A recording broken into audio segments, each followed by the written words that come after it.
তো বন্ধুরা, পয়লা মার্চ থেকেই সারা ভারতবর্ষ জুড়ে সমস্ত ব্যাংকে জারি হতে চলেছে একটি নতুন নিয়ম। হ্যাঁ বন্ধুরা, যদি আপনারা বর্তমানে ব্যাংকে গিয়ে টাকা লেনদেন করেন, সেই সঙ্গে যদি আপনারা অনলাইনে টাকা লেনদেন করেন, তাহলে আপনাদেরকে এই নিয়মটি জানতে হবে, না হলে আপনারা একটি সমস্যায় পড়তে পারেন। তবে সমস্ত ব্যাংকে এই নিয়ম জারি হতে চলেছে মার্চ মাস থেকেই। তো কী নতুন নিয়ম আসতে চলেছে আগামী মার্চ মাস থেকে, সমস্তটাই বিস্তারিতভাবে আজকের ভিডিওতে জানাবো। তাই ভিডিওটি একটু স্কিপ না করে পুরোটা দেখবেন। আর আপনি আমাদের চ্যানেলে নতুন এলে চ্যানেলটি সাবস্ক্রাইব করে পাশের নোটিফিকেশান বেলটি অল করতে ভুলবেন না। তো চলুন ভিডিও শুরু করি। তো বন্ধুরা, বর্তমানে অনেকেই মোবাইল ফোনের মাধ্যমে অনলাইনে টাকা লেনদেন করেন। খুব কম সংখ্যক লোক রয়েছে যারা ব্যাংক থেকে টাকা তোলে বা জমা দেয়, কিন্তু বর্তমানে বেশিরভাগ ক্ষেত্রেই দেখা যায় অনলাইনে টাকার লেনদেন হয় বেশি।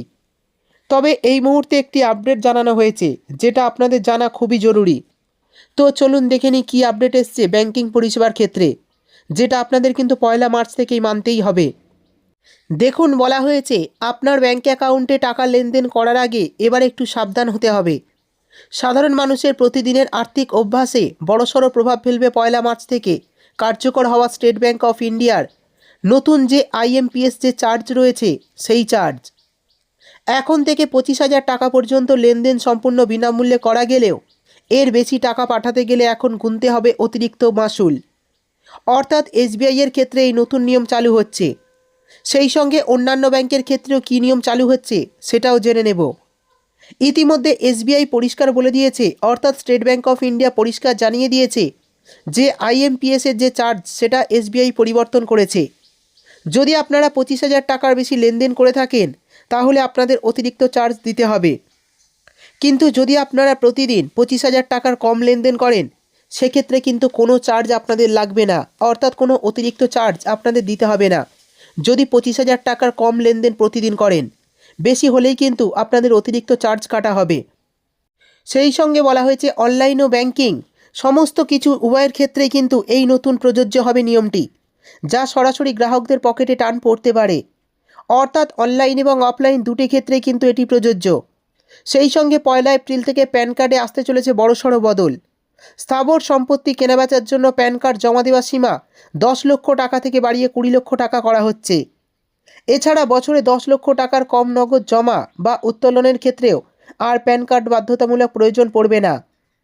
আমানতকারীদের জন্য এই স্থিতিশীলতা কিছুটা স্বস্তি হলেও বড় অঙ্কের লেনদেনের ক্ষেত্রেও সরাসরি নজরদারি আরও কড়াকড়ি করা হচ্ছে। তো প্যান কার্ডের ক্ষেত্রে বড়সড় নিয়ম পরিবর্তন করা হচ্ছে পয়লা এপ্রিল থেকে। অর্থাৎ প্যান কার্ডের যে সীমা ছিল 10 লক্ষ টাকার কম ট্রানজ্যাকশানের ক্ষেত্রে, সেটা এখন বাড়িয়ে 20 লক্ষ টাকা করা হয়েছে, যেটাতে আপনাদের অনেকটাই সুবিধা হবে।